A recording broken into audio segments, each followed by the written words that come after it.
Binary to gray code conversion.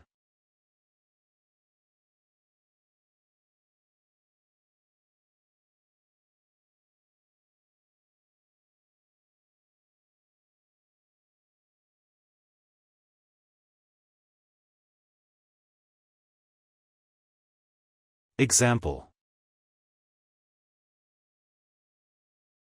Binary code.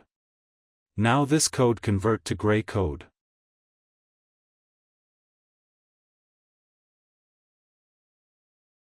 First copy this MSB. Then add this to code. Then add this to code. Then add this to code.